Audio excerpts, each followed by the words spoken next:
நண்பர்களே வணக்கம். மீண்டும் எனது சேனலுக்கு தங்களை அன்புடன் வரவேற்கிறேன். தங்களோடு இணைந்திருப்பதில் பெருமகிழ்ச்சி. என்னோடு இணைந்த நண்பர்களுக்கும் எனது மனமார்ந்த நன்றிகள். நண்பர்களே, நான் ஒன்று நினைத்து ஆரம்பித்தது யூடியூப். நீண்ட வருடங்களுக்கு முன்பே ஆரம்பிக்கணும்னு நினச்சோம். அதுக்குண்டான போதிய விவரங்கள் எனக்கு பத்தல.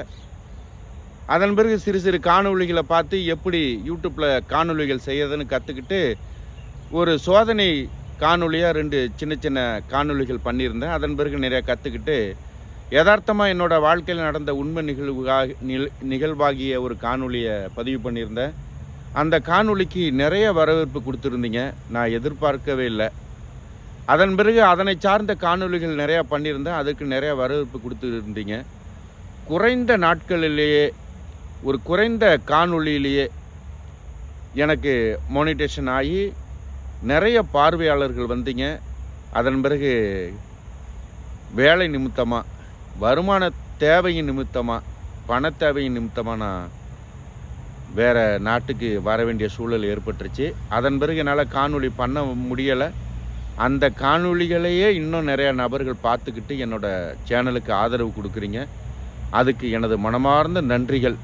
மீண்டும் நான் ஊருக்கு திரும்பி காணொளிகள் செய்வேன். எனது அனுபவ உண்மை கதைகளை நான் சொல்லுவேன். அது கதையல்ல, உண்மை நிகழ்வு. தொடர்ந்து என்னோட சேனலுக்கு உங்களோட ஆதரவு தருவீங்கன்னு எதிர்பார்க்குறேன். இன்றைக்கு எதனை சார்ந்த காணொளினா, உங்கள் வாக்கு யாருக்கு? சிறு வயதில் இருந்தே எனக்கு உண்டான கேள்விகள் நிறைய எழுந்துக்கிட்டே இருக்கும். அவ்வப்போது ஒரு வேலையை ஆரம்பிக்கும் பொழுது அது ஏன் நடக்குது, எதற்காக நடக்குது, அதுக்குண்டான விளக்கங்கள் என்ன, தேடல் எனக்கு அதிகமாக இருந்துக்கிட்டே இருக்கும்.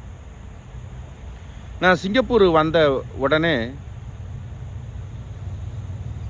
இந்த குட்டி நாட்டில் இவ்வளவு மக்களுக்கு வேலை கொடுக்கக்கூடிய ஒரு ஆற்றல் இந்த நாட்டுக்கு இருக்குன்னா அதுக்குண்டான காரணங்கள் என்ன அப்படின்ற தேடுதலில் இருக்கும் பொழுது இந்த நாட்டை உண்மையும் உணர்வுபூர்வமாக உள்ளார்ந்த நல்ல எண்ணம் கொண்ட நேசித்த ஒரு தலைவன். இன்னைக்கு கடவுள் உனக்கு இறைவனை வழிபடணும்னு நினச்சினா யார் உனக்கு முதல் தெய்வமாக உனக்கு வேண்டுன்னு கேட்டால் ஐயா லீக்வானியை தான் நான் சொல்லுவேன்.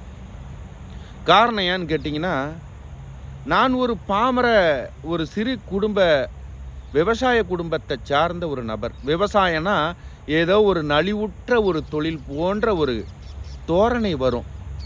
இன்றைக்கு நிறைய நிகழ்ச்சிகளில், நேர்முக தேர்வுகளில், நிறைய காணொளிகளில் பார்க்கலாம். நீங்கள் நான் சிறு விவசாய குடும்பம், ஏதோ விவசாய குடும்பம்னா ஒரு நலிவுற்ற ஒரு குடும்பம், நலிவுற்ற ஒரு தொழில், படிப்பறிவு இல்லாதவன் தான் செய்வான் அப்படிங்கிற மாதிரி ஒரு தோரணையெல்லாம் இருக்குது. அதனால் விவசாய குடும்பத்தில் பிறக்கிறது மிகப்பெரிய கொடுப்பனையில் பிறந்தவன் தான் விவசாய குடும்பத்தில் பிறப்பாங்கிறது காலப்போக்கில் கற்றுக்கிட்டேன். அந்த விவசாயம் செய்வதற்குண்டான அறிவு, போதுமான விவரங்கள் எனக்கு அவ்வப்போது எனக்கு முன்னோர்கள், மூதாதைகள் எனக்கு எப்படி வாழ்வியல்னா என்ன, விவசாயம்னா என்ன எனக்கு கற்றுக் கொடுத்துக்கிட்டே இருந்தாங்க. அந்த அறிவு மட்டும்தான் என்னிடம் இருந்தது. வெளிநாடுகள் பிறர்கிட்ட பேசுகிறதுக்கு உண்டான அறிவும், தமிழில் கூட எனக்கு பேசுகிறதுக்கு பயம், பேச தெரியாது. என்னோட வார்த்தைகள் பிறருக்கு புரியாது. வாட்ஸ்அப் வருவதற்கு முன்பு அழைப்பில் ஒரு சிலருக்கு அழைச்சி பேசுனா கூட, தம்பி நீங்கள் கொஞ்சம் பொறுமையாக பேசுகிறீங்களா, நீங்கள் பேசுகிறது எனக்கு புரியவே இல்லைம்பாங்க. அப்புறம் ஒரு சில காலகட்டத்துக்கு பிறகு இந்த வாட்ஸ்அப்புன்னு வந்ததுக்கு பிறகு குரல் பதிவு அனுப்புவேன், தம்பி நீங்கள் அனுப்பின குரல் பதிவை நீங்களே கேளுங்களேன் அப்படின்னு சொல்லுவாங்க. கேட்டால் எனக்கே புரியாது. காலப்போக்கில் இன்றைக்கு என்ன ஒரு தலை நிமிரச் செய்து சிங்கப்பூரில் நிறைய வேலைகளை எனக்கு கற்றுக் கொடுத்தது இந்த சிங்கமன். என்னை திறமையாளனாக மாற்றியது இந்த சிங்கமன். யார் அந்த பெருமை யாருக்கு சேருனா, ஐயா லீக்வான் யூ தந்தை அவரைத்தான் சாரும்.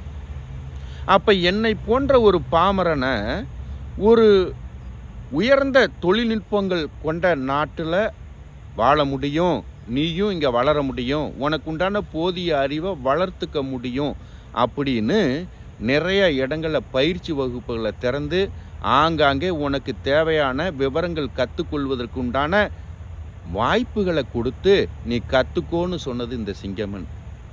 அதன் பிறகு நிறைய இடங்களில் நிறைய பயிற்சிகள் எடுத்து நிறைய விவரங்களை கற்றுக்கிட்டு இன்றைக்கு நல்ல ஒரு திறமையாளனாக மாறி இருக்கிறேன் அப்படிங்கிறதுல நான் பெருமை கொள்கிறேன்.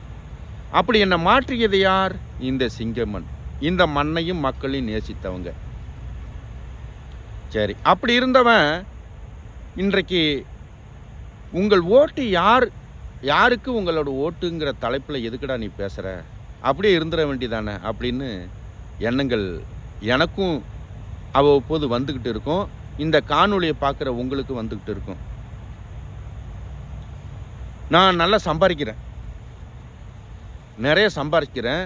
இடையில வாழ்க்கை வேணாம், சிங்கப்பூர்லேருந்து நம்ம ஊரில் போய் குடும்பத்தோடு இருப்போம் அப்படின்னு எண்ணி நான் ஊருக்கு போய் ஒரு சில தொழில்கள் ஆரம்பித்து நஷ்டம் அடைஞ்சிட்டேன். நிறைய கடன்கள் இருந்துச்சு. அந்த கிராம மக்கள் எல்லாம் என்னை பார்த்து, உங்ககிட்ட இருந்த சொத்து பத்தெல்லாம் விற்றா கூட உன் கடனில் பாதி கூட அடைக்க முடியாதுன்னு நேருக்கு நேராக ஒரு சிலர் சொன்னாங்க. அவங்களுக்கு எனது மனமார்ந்த நன்றி. புறம் பேசாத நேருக்கு நேர் சொல்கிறவங்க தான் உண்மையான தைரியசாலி, உண்மையான பாசம் பற்று கொண்டவங்க நம்ம மேலே. அவங்க தான் நம்மளை மேலும் மேலும் ஊக்குவித்து நம்மளை ஓட வைக்கிறாங்க. அப்படிப்பட்ட கிராம சூழலில் இருந்தவன் இவனால் என்ன முடியும் அப்படின்னு என்னோட கிராமத்தில் சக மனிதர்கள் என்னை தாழ்வாக பேசிய இடத்துல இருந்து இன்றைக்கு தலை நிமிர்ந்து நான் நிற்கிறேன்னா இந்த சிங்கப்பூரில் நான் சம்பாதிச்சு வாழ்வாதாரத்தை பாதுகாத்துக்கிட்டதுனால தான். இன்று நான் நல்லா சம்பாதிக்கிறேன். இன்னும் 20 வருஷம் சிங்கப்பூர் எனக்கு வேலை கொடுக்கும், அதில் எந்தவித சந்தேகமும் இல்லை. நான் சம்பாதிக்கிற பணத்தை வச்சு நிறைய இடங்கள், மனைகள், கட்டுமனைகள் அல்லது காலி மனைகள், சொத்துகள், விவசாய நிலங்கள்னு என் எதிர்கால சந்ததிகளுக்கு நிறைய வாங்கி போடலாம். இன்னும் 15-20 வருஷம் சிங்கப்பூர் எனக்கு வேலை கொடுக்கும், நிறைய சம்பாதிக்கலாம். ஆனால் நான் சம்பாதிக்கிற பணத்தெல்லாம் வச்சு, நான் சேர்த்து வைக்கிற சொத்தெல்லாம் வச்சு என் சந்ததிகள் எதிர்காலத்தில் சந்தோஷமாக இருப்பாங்களா அப்படிங்கிறது 100க்கு 100 சந்தேகமாக இருக்குது. அதனால தான் இந்த கேள்விகள் எனக்கு எழுந்துக்கிட்டே இருந்துச்சு. எப்பறா உனக்கு சந்தேகமாக இருக்குது அப்படின்னு நினைக்கிற? காரணங்கள் சொல்கிறேன், நிறைய கேளுங்க. நான் சின்ன வயசில் இருக்கும்போது, சிறு வயசில் ஆடு மாடை மேய்ச்சிக்கிட்டு நான் குடியிருக்கிற இடத்துக்கு பக்கத்துலேயே ஆடு மாடு கட்டுவதற்கு இடம், அதை மேய்க்கிறதுக்கு வயல், எங்களோட வயிற்றுக்கு உணவு அளிப்பதற்கு விவசாய நிலங்கள். 4 ஏக்கர் விவசாய நிலம் இருந்தால் அதில் 2 ஏக்கர் விவசாயத்திற்கு, 2 ஏக்கர் ஆடு மாடுகளுக்கு, ஓரம்பாரம் ஆடு மாடு மேய்வதற்கு பொய்கள், அதனை சுற்றி வேலிகள், உயிர் வேலிகள், அந்த வேலியில் மேய்வதற்குண்டான ஆடு மாடுகள், அந்த வேலியிலேயே இருக்கக்கூடிய மூலிகைகளை பறித்து நமக்குண்டான நோய்க்குண்டான மருந்துகள். இப்படி தற்சார்பு வாழ்க்கையில் வாழ்ந்துக்கிட்டு இருந்தேன்னா இப்படி சிங்கப்பூருக்கு வந்து நிறையா பணங்கள் சம்பாரித்து திரும்ப நான் வீடு திரும்பும் பொழுது எனக்குள்ளே கேள்விகள் எழுந்துக்கிட்டே இருந்தது. ஏன்னு கேட்டிங்கன்னா, நான் சிறு வயசில் இருக்கும் பொழுது காடுகள், எங்கள் ஊர் இருக்குன்னா, நான் பெரம்பலூர் மாவட்டம் நமையூருங்கிற கிராமத்தில் இருந்து வசிக்கக்கூடிய ஒரு நபர். எங்கள் ஊரில் ஏரியில் வடியாத தண்ணீர், ஏரியை சுற்றி மரங்கள், இழுப்பத்தோப்பு, மாந்தோப்பு. இப்படி மழைகள் பொழிஞ்சதுன்னா 6 மாதம் 7 மாதம் ஏரியில் எத்தி ஊற்றுகள் ஓடிக்கிட்டே இருக்கக்கூடிய ஓடைகள், வடியாத கிணறுகள், குடிக்க இளநீரை விட அருமையான குடி தண்ணீர், தேடிலாம் போக வேண்டியதில்லை. விவசாய நிலத்தில் கிணறு, ஓடையில் மேய மாடு, வாரிதோறும் மழை காலங்களில் அங்கங்கே புற்கள் முளைச்சி கிடக்கும். இந்த இடங்கள்லாம் மாட்டை மேய்ச்சிக்கிட்டு எங்கே மாடு மேய்க்கிறோமோ அங்கே குடிப்பதற்கு உண்டான ஓடையில் தண்ணி, ஊற்று நீர் அனைத்தும் எனக்கு சொரூபமாக கிடச்சிக்கிட்டு இருந்துச்சு. சிங்கப்பூருக்கு வந்துட்டு நான் திரும்ப வீடு திரும்பும் பொழுது அங்கே போய் பார்த்தா பெய்த மழையில் பாதி குறைந்து விட்டது. ஏரியில் இருந்த மரங்கள் வெட்டப்பட்டு விட்டது. வெட்டிய மரங்களுக்கு பதிலாக மாற்று மரங்கள் வைக்கவே இல்லை. இலுப்பத்தொப்பு அழிக்கப்பட்டு விட்டது. மாந்தோப்பில் திருடி மாங்காயை பறித்த சுகங்கள் உரிமையுடனும் பறித்து சாப்பிட்டோம். தெரியாத தனமாகவும் பறித்து சாப்பிட்டோம் இளம் வயசில். இன்றைக்கு அந்த மாந்தோப்பு இல்லை.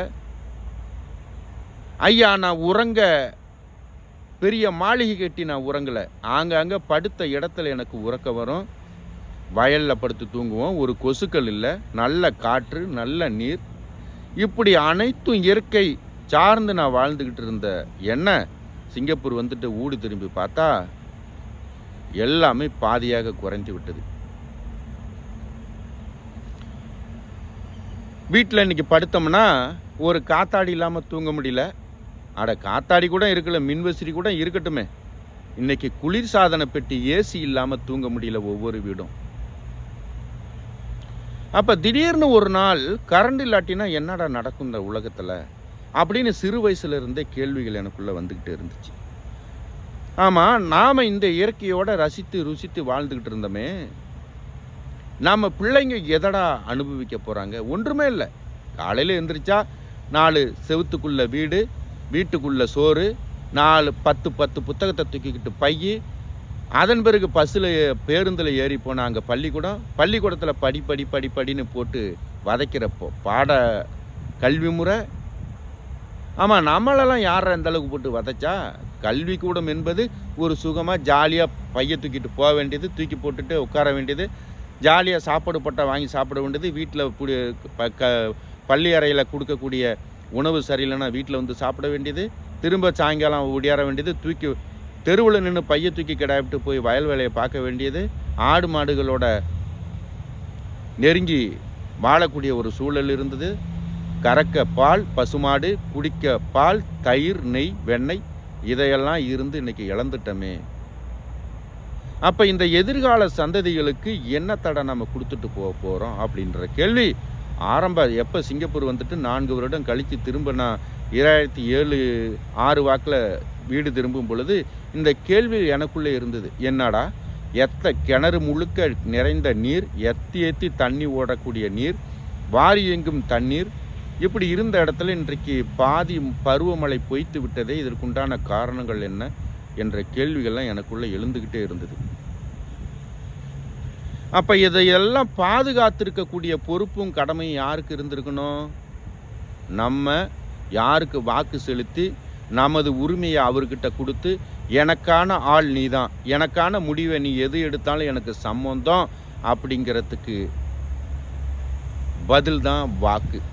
அப்போ இந்த வாக்கை செலுத்துகிறோமே, இந்த வாக்கை எடுத்துக்கிட்டு நம்மை ஆளக்கூடிய அங்கீகாரம் பெற்ற கட்சிகள் நம்மளை முறையாக வாழ வச்சுருக்காங்களான்னு கேட்டால் முற்றிலும் இல்லை. தன் குடும்பத்துக்காக சொத்து சேர்க்கவும், பணத்தை கொள்ளையடிக்கவும், சாலை போடுகிற பேரில் அதில் பணத்தை ஒதுக்கவும், பாலங்கள் கட்டுறங்கிற பேரில் அதில் பணத்தை பறிக்கவும், இப்படி எல்லா இடத்துலையும் தனக்கான பணத்தை திருடி சேர்த்து தன் சந்ததிகளுக்காக வெளிநாடுகளில் ஆங்காங்கே சொத்துகளும் பணத்தை ஆங்காங்கே வங்கிகளிலையும் பதுக்கி வச்சிருக்கக்கூடிய ஆட்சியாளர்கள்கிட்ட தான் நாம் வாக்கை செலுத்தி இந்த நாட்டை கொடுத்துருக்குறோம் அப்படிங்கிற சிந்தனை எனக்குள்ளே உதித்தது. ஏன், இந்த சிங்கப்பூரில் மண்ணையும் மக்களையும் நேசிக்கக்கூடிய ஒரு தலைவன் இந்த நாட்டை உருவாக்கி வச்சிருக்கும் பொழுது ஒரு வளமும் இங்கே கிடையாது. மண் வளம் இல்லை,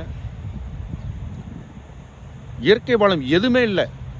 அதை அனைத்தும் மாற்றி இன்றைக்கு இங்கே மண் வளம் இல்லாத இடத்தில் கூட ஆங்காங்கே சாலையோரங்கள் அனைத்தும் ஒரு பூந்தோட்டம் போன்று மாற்றி வச்சிருக்கிறாங்க. மரங்களை நட்டு, ஒரு இடம் காலி இடம் கிடஞ்சா அதில் ஃபுல்லாக புல்லை போட்டு, வெப்பங்கள் பூமியில் பட்டு மீண்டும் வானத்துக்கு செல்லாத அளவுக்கு இந்த மண்ணை, இந்த பூமியை பாதுகாக்கிறாங்க. வெப்பங்கள் அதிகப்படுத்தாத அளவுக்கு என்னென்ன வழிகள் இருக்கோ, ஒரு கூரை இருந்தால் கூரைக்கு மேலே ஆங்காங்கே தாவரங்கள், செடிகள், மரங்கள், கொடிகள், ஒரு பேருந்து நிலையம் இருந்தால் அந்த பேருந்து நிலைய மேலே அந்த கூரை தகடுக்கு மேலே புற்கள் போட்டு அதுக்கு தண்ணீர் பாய்ச்சி, இப்படி எண்ணற்ற வகையில் இந்த நாட்டை பாதுகாக்கும் பொழுது நம்ம நாட்டை ஏண்டா பாதுகாக்க தவறிட்டாங்க என்ற கேள்விக்கு யார் செய்த தவறு? நம் முன்னோர்கள், நம் தாய் தந்தையர், நம் பாட்டன் எல்லாம் யாருக்கு வாக்கு செலுத்துகிறாங்க? ரசிகர்களுக்கு வாக்கு செலுத்துகிறாங்க. இந்த நாட்டை ஆளக்கூடிய திறன் உள்ளவனா அப்படின்ற கேள்வி யாருக்கும் எழுல. நாங்கள்லாம் ஆம்பளைங்க, ஆம்பளைக்கு ஓட்டு போடுறோம், நீங்கள்லாம் பொம்பளைங்க, பொம்பளைக்கு ஓட்டு போடுங்க. இப்படி இரட்டலைக்கும் சூரியனுக்கும் மாற்றி மாற்றி ஓட்டை போட்டு இந்த நாட்டை குட்டிச்சவராக ஆக்கிட்டாங்க 90%. இந்த படித்த மக்களும் படித்தா 4 பேருக்கு பயனுள்ளதாக இருக்கணும். படித்தவன் பொய் சொல்ல மாட்டான்பா, வெள்ளையாக இருக்கிறவன் பொய் சொல்ல மாட்டான்பா, படித்தவன் பொய் சொல்ல மாட்டான்பா அப்படிங்கிற எண்ணங்கள் மக்கள் மனசில் உதிச்சுக்கிட்டு இருந்துச்சு. ஆனால் இன்னைக்கு படித்தவன் பூரா முதல்ல பேசுகிறதே பொய் தான். பேசுகிறது பூரா பொய். இன்றைக்கு படித்து விட்டு 4 இடங்களில் 4 மக்களை பேட்டி எடுக்கிறீங்க, பல தொலைக்காட்சிகளில் பல தலைப்பில் காணொலிகள் வெளியிடுறீங்க. சரி, இவ்வளவு இயற்கை வளங்கள் நிறைந்த இந்த மண்ணை இப்படி மாற்றிட்டாங்களே என்ற சந்தேகங்கள், கேள்விகள் ஏன் யாருக்குமே வரலை? இன்னும் மாற்றி திமுக அதிமுகன்னு ஓட்டு போட்டுக்கிட்டு இருக்கீங்க. சரி, நம்ம அப்பா அம்மா தாய் தந்தையர் தான் விவரங்கள், வெளி உலகங்கள் தெரியாதவங்க. அடுத்த தலைமுறைகள் வரீங்க. அதாவது ஒரு சின்ன கிராமத்தில் பிறக்கிறவங்க பக்கத்தில் இருக்கிற நகரம் கூட தெரியாமல், பக்கத்தில் இருக்கக்கூடிய கிராமங்கள் கூட தெரியாத இறந்தவங்க பல பேர். ஆனால் இன்னைக்கு இளைஞர்கள் எண்ணற்ற வாய்ப்புகள் கிடைக்கப்பட்டிருக்கீங்க. யார் மூலியமா? அவங்க ஓட்டு யாருக்கு செலுத்தியிருந்தாலும் தன்னோட உழைப்பால் வெளிநாடுகள் சென்று பணத்தை பார்த்து அல்லது உள்ளூரில் உழைச்சி ஆடு மாடு மேய்ச்சி பாலை கறந்து பாலை பண்ணையில் ஊற்றி இப்படி எண்ணற்ற வழியில் வருமானம் பார்த்து அடுத்த தலைமுறை பிள்ளைகளை, தன்னோட சந்ததிகளை நல்ல கல்வி அறிவு பெற்றவனாக வளர்க்கணுன்ற எண்ணத்தில் படிக்க வைக்கிறாங்க. அவனுக்கு எந்த ஒரு புரிதலும் எதிர்கால தேவைகளும் புரியறதில்ல. இப்போ சிறு வயது முதல் நான் வேலை பார்க்கும் பொழுது அனைத்து தொழில் வேலைகளும், விவசாய வேலை அனைத்தும் நான் கற்று வச்சுருந்தேன். இன்றைக்கி என்ன ஒரு 10 வயதுலேருந்து 15 வயதுக்குள்ளேயே என்னை தனித்து விட்டிருந்தால் கூட என்னால் அந்த கிராமத்தால் வாழ முடியும். ஏன்னா எனக்கு அந்த வயசுலேயே அனைத்து வேலைகளும் கற்றுக்கிட்டேன். அதனால் குடும்பத்தில் உள்ள கஷ்டம் நஷ்டம் எல்லாம் நான் தெரிஞ்சிக்க ஆரம்பிச்சிட்டேன். ஆனால் இன்றைய தலைமுறை பிள்ளைகள், என் பிள்ளைக்கு கூட நான் எதுவும் கற்றுக் கொடுக்கல, வெறும் பணத்தை மட்டும் சேர்த்து வச்சுட்டு என்ன பண்ண போகிறேன்? அப்போ இவங்களுக்கு புரிதல் இல்லை, வாழ்க்கையோட கஷ்டங்கள் தெரியறதில்ல. அதனால் சினிமா துறையில் நடிக்கிறவனுக்கு பின்னாடி ஓடுறாங்க. படத்தை பார்த்தோமா தூக்கி போட்டோமாங்கிற எண்ணம் இவங்களுக்குள்ள வரல. ஏன்? இவனுக்கு எதிர்கால கனவுகள் இல்லை. அதனால தான் நடிகர் பின்னாடி ஓடுறாங்க. உங்களுக்கு பொழுதுபோக்குக்கு படம் பார்க்க போகிறீங்கள, உங்களுக்கு பணம் கொடுக்கறது யாருப்பா? என் வாழ்க்கையில் இது வரைக்கும் எண்ணி பார்த்தாலும் முழுசாக 5 படம் கூட நான் பார்த்துருக்க மாட்டேன். திரையரங்கு உள்ளுக்கே நான் போகவே மாட்டேன். நான் சின்ன வயசில் ஒரு திட்டக்குடிங்கிற கிராமத்தில் இந்த மண்டிக்கு போயிருந்தப்ப எங்கள் சித்தப்பா என்ன பண்ணாங்க, பணம் கொடுத்து 10 ரூபா பணம் கொடுத்து போய் படம் பார்த்துட்டு வாடானாரு. நான் போகலை. ஏன்னா அதற்கு முன்னாடியே என்ன ஒரு முறை கூட்டிகிட்டு போனார். பாதியிலே எந்திரிச்சு வெளியே வந்துட்டேன். எனக்கு படம் பார்க்குறது பிடிக்காது. அப்படி நீங்களாம் படம் பார்க்குற வாய்ப்பை பெற்றிருக்கீங்கன்னா, அதில் உங்களோட நேரத்தை செலவு பண்ணிட்டீங்கன்னா, உங்கள் தாய் தந்தையர் உங்களை மிக சுதந்திரமாக வளர்த்துக்கிட்டு இருக்காங்கன்னு அர்த்தம். அதனால தான் நீங்கள் என்ன பண்ணுறீங்க, உங்களோட நேரத்தை நடிகர்களுக்காக செலவு பண்ணுறீங்க. பெற்றவங்க பூரா என்ன நினச்சிக்கிறாங்க, பிள்ளைகளை பெற்றவங்க நல்லா படிக்க வச்சுட்டோம்னா இந்த பிள்ளை எங்கேயாவது போய் பொழைச்சிக்கும். எங்கே போய் பொழைச்சிக்கும்? இன்றைக்கி உலக நாடுகளில் போர் நடக்குது, திரும்ப வந்துதான் அவன் நாட்டுக்கு. அப்போ வரமோ இல்லையா அங்கே இருக்கக்கூடிய சூழல் ஏற்பட்டால் கூட திடீர்னு தனித்து விடப்பட்டால் அவங்ககிட்ட தொழில் இருக்கா? என்ன வேலை தெரியும்? தனக்குண்டான உணவை அவனை உற்பத்தி பண்ணிக்க தெரியுமா? தெரியாது. அவனுக்கு என்ன தெரியும்? படிச்சிருக்கான், அது மட்டும்தான். வெயிலை பார்த்தா அப்பா உருக்குதுப்பா, எரியுதுப்பா, கை வலிக்குதுப்பா. இப்படிப்பட்ட இளைஞர்களை தான் இன்றைக்கி நம்ம வளர்த்துக்கிட்டு இருக்கோம், நான் உள்பட. அதனால தான் நிறையா குடும்பத்தில் பெற்றோர்கள் என்ன பண்ணுறீங்க, குழந்தைய சுதந்திரமாக வளர்க்குறதுனால இந்த இளைய தலைமுறை பிள்ளைகள் என்ன பண்ணுறீங்க, நடிகர் பின்னாடி ஓடிக்கிட்டு இருக்கீங்க. நாளைக்கு குடிப்பதற்கு தண்ணீர் இல்லை நண்பர்களே. நான் சிறு வயதில் எங்கள் ஊரில் ஓடிக்கிட்டு இருந்த ஓடை எங்கும் தண்ணீர், நிலத்தடி நீர் 10 அடியில் தண்ணீர், ஏரி எங்கும் குளம் எங்கும் தண்ணீர். அடிப்பைப்பை நம்ம 4 அடி அடித்தோம்னா தண்ணீர் ஒரு குடம். இன்றைக்கு அடிப்பைப்பில் தண்ணி இல்லை. ஒவ்வொரு கோயில்களின் கிணறுகள் இருந்துச்சு. அந்த கிணறு ஒவ்வொரு கிணறுக்கும் ஒரு சுவை கொண்ட குடிநீர். இப்படிப்பட்ட வாழ்வாதாரங்கள் அனைத்து கிராமங்களிலும் இருந்து இன்னைக்கு பாலைவனமாக மாறிக்கிட்டு இருக்கு. நாளைய தலைமுறை பிள்ளைகளுக்கு உண்டான வாழ்வாதாரம் கேள்விக்குறியாகிட்டு இருக்கு. இதை பற்றி புரிதல் இல்லை. நடிகர் பின்னாடியெல்லாம் ஓடிக்கிட்டு இருக்கீங்க. அப்போ இதையெல்லாம் மாற்றக்கூடிய வல்லமை படைத்தவர் யார்? இதெல்லாம் மாற்றக்கூடியவர் யார்? நாம் தனிநபர் மாற்ற முடியுமா? எவ்வளவு பிரச்சனைகள் இருக்குது. படித்தா வேலை இல்லை,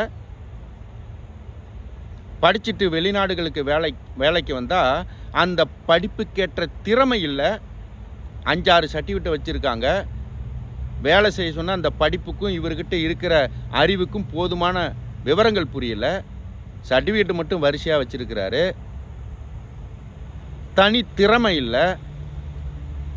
வெளிநாடுகள் வந்தால் ஏதோ ஒரு இடத்துல நம்ம சம்பாரித்து பெரிய ஆள் ஆயிடலாம் நினச்சி இங்கே வரீங்க, வெளிநாடுகளுக்கு செல்கிறீங்க. அவங்கக்கிட்ட திறமை இல்லை. படித்து முடிச்சுட்டு திரும்ப சாதாரண ஜெனரல் ஒர்க்கராக வேலை பார்க்குறீங்க. நீங்கள் படிக்கக்கூடிய கல்லூரிகள் ஏதாவது திறன்பட உங்களுக்கு கல்வி அறிவு போதிக்குதா? அங்கே சாலை ஓரங்கள் முழுக்க பார்த்தீங்கன்னா, வெளிப்புற தோற்றத்தை பார்த்தீங்கன்னா அழகாக வர்ணம் பூசி அங்கங்கே மதில் செவர்கள்லாம் எழுப்பி பார்த்தா ரோட்லேருந்து பார்த்தா பயங்கரமான கல்லூரியாக இருக்கும் போல இருக்குன்னு பல கல்லூரிகள் அப்படி தான் நினச்சிக்கிட்டு இருந்திருக்கேன். அதன் பிறகு ஒரு சில வாய்ப்புகள் கிடச்சி கல்லூரிக்கு பின்னாடி போய் பார்த்தோம்னா திறந்த வழியாக மானாவரியாக கிடக்கும். இப்போ படிக்கிறவங்கள்ட்ட படிப்பு கட்டுற திறமை இல்லை. இன்றைக்கி படிச்சுக்கிட்டு இருக்கிறவங்கள கூப்பிட்டு ஒரு வேலை செய்ய சொன்னால், விவசாய நிலங்களில் ஒரு வேலை செய்ய சொன்னால் அவங்ககிட்ட உடல் வலு இல்லை. நம்ம முன்னோர்கள் எவ்வளோ உடல் வலுவாக இருந்தான். 7 அடி 8 அடி உயரம் இருந்தான், 150 கிலோ 200 கிலோ இருந்தான். நம்ம முன்னோர்கள் பல கதைகள் சொல்கிறாங்க. நாங்களாம் சின்ன வயசாக இருக்கும்போது எங்களுக்கெல்லாம் சாப்பிட்றதுக்கு கம்மங்கூழ் கிடைக்கும், மோர் கிடைக்கும், தயிர் கிடைக்கும். நாங்களாம் இந்த நிலத்தை உழுதுகிட்டு வாழ்ந்துக்கிட்டு இருந்தோம் இப்படின்னு நிறைய கதைகள் சொல்கிறீங்க. மழை மும்மாரி பொழியுன்றீங்க. ஏரியில் நாங்களாம் காட்டில் 4 கிலோமீட்டர் நடந்து போகும்போது வாரியில் தான் நடந்து போவோம், வாய்க்காலில் தண்ணீர் ஓடிக்கிட்டே இருக்குங்கிறீங்க. அப்படிப்பட்ட சொர்க்க பூமியாக இருந்தது இன்னைக்கு சுடுகாடாக மாறிக்கிட்டு இருக்கு. இதுக்குண்டான காரணங்கள் யார்? கேள்வி உங்களுக்கு எழலையா? இளைஞர்களை உங்களுக்கு எழலையா? என்னை போன்ற வெளிநாட்டில் வந்து பார்க்குறீங்க, உள்ளூரில் இருக்கிறவங்களுக்கு தான் விவரம் புரியல. வெளிநாடுகளை வந்து பார்க்குறீங்களே, உங்களுக்கு விவரம் புரியலையா?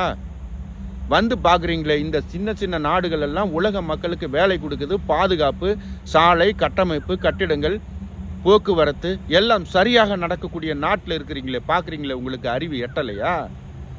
நாட்டில் சாலைகள் ஒழுங்காக இருக்கா? சாலைகள் ஒழுங்காக இருந்தால் சரியான சகிம்சை விளக்குகள் இருக்கா? சாலைகள் சரியாக இருந்ததுன்னா சரியான வழியில் வாகனத்தை செலுத்தக்கூடிய போதிய ஆற்றல் உங்ககிட்ட இருக்கா? பயிற்சி இருக்கா? ஒரு ஓட்டுநர் உரிமை எடுக்க போறீங்கன்னா முறையான பயிற்சி கொடுக்கப்படுதா? கட்டணங்கள் வாங்குறாங்களே, வாங்கிக்கிட்டு உங்களுக்கு ஓட்டுநர் உரிமை கொடுக்குறாங்களே, சரியான பயிற்சி இருக்கா உங்ககிட்ட? எனக்கு ஓட்டுநர் உரிமை கிடைச்சா போதும்னு நினச்சிக்கிட்டு வாங்கிக்க வேண்டியது, கடைசியில் பார்த்தீங்கன்னா 10 பேர் மோட்டார் சைக்கிள் இருசக்கர வாகன ஓட்டுநர் உரிமை எடுத்தால் அதில் 8 பேர் விபத்தில் சிக்கிறீங்க. 2 பேர் தான் விபத்தில் மாட்டாத ஓட்டுறான். அதில் 2 பேர் அடிபட்டு செத்து போகிறான். ஏன்? கனரக வாகனங்கள், மகிழுந்துங்கள் ஏதாவது சாலையில் செய்யுது, யாராவது சரியான சகிம்சையை காட்டி செல்றீங்களா? எந்த கட்டமைப்பு சரியாக இருக்குது? நீங்கள் இன்னும் திராவிட கட்சிகளை நம்பிக்கிட்டு இருக்கீங்களே, சொல்லுங்கள், என்ன கட்டமைப்பு சரியாக இருக்குது? விவசாயம் இருக்கா? விவசாயத்திற்கு உண்டான விதைகள் நம்மக்கிட்ட இருக்கா? இந்த நான் பேசுவதெல்லாம் பல பேர் பேசியிருப்பாங்க. இந்த ஆதங்கம் எனக்கு ஏன்னா நான் காணொளி பதிவு பண்ணுறேன்னா, இவ்வளவு பிரச்சனைகள் நம்ம நாட்டில் இருக்கும் பொழுதும் இந்த கால இளைஞர்கள் ஏன் இப்படி இருக்கிறாங்க? புரிதல் இல்லை. நம்ம தாய் தந்தையை தான் புரியாமல் இருந்தாங்க அப்படின்னா, இளைஞர்களாகிய இன்னைக்கு இருக்கக்கூடிய இளைஞர்களாகிய உங்களுக்கு ஏன் புரிதல் வரல? நம்ம தாய் தந்தைகிட்ட சொல்லி, எப்பா நமக்குண்டு அரசியல்னா என்ன, நாம் எதுக்காக வாக்கு செலுத்துகிறோம், சரியான நபருக்கு வாக்கு செலுத்துங்க, நம் மண்ணையும் மக்களையும் நேசிக்கக்கூடிய ஒருத்தருக்கு வாக்கு செலுத்துங்க அப்படின்னு தேடுதல் உங்களுக்கு வேண்டாமா? புரிதல் உங்களுக்கு வேண்டாமா? நாமெல்லாம் தமிழ்நாட்டில் பிறந்து அல்லது எந்த நாட்டிலே பிறந்து வெளிநாட்டில் போய் பிழைக்கிறோமே, மனைவி மக்களை விட்டுட்டு குழந்தைங்களை விட்டுட்டு வெளிநாட்டில் வந்து பணம் சேர்க்குறோமே, ஏன் இந்த சூழல் நம்ம நாட்டில் ஏற்படுத்த முடியாதா? யாருக்கும் கேள்வி எழுங்க இல்லையா? வெளிநாடுகளுக்கு போய் கொடுத்த வேலையை பார்த்துக்கிட்டு கொடுக்குற சாப்பாட்டை சாப்பிட்டுட்டு 6 அடி கட்டிலில் படுத்து கிடக்குறீங்களே, நம்ம நாட்டில் நாளைக்கு நம் பிள்ளைகள் எதிர்கால தலைமுறை நல்லா வாழணும் அப்படிங்கிற கேள்வி உங்களுக்கு வரலையா? புரியலையா உங்களுக்கு? ஏன் என்ன இளைஞர்கள் எல்லாம் நடிகன் பின்னாடி ஓடுறீங்க? நாம் திராவிட கட்சிகளை தான் குற்றம் சொல்லி ஆகணும், குறை சொல்லி ஆகணும். ஏன்? அவங்க தான் நம்ம ஆட்சி ஆள்றாங்க. இது நாள் வர அதிமுகவும் திமுகவும் தான் ஆண்டு இருக்கு. அவங்க தான் இன்றைய நாள் நிலைமைக்கு, இன்றைக்கு நாம் என்ன நிலைமையில் இருக்கிறோமோ இதற்கு காரணங்கள் அவர்களைத்தான் சாரும். படித்தவர்கள்லாம் தூக்கி பிடிக்கிறாங்க.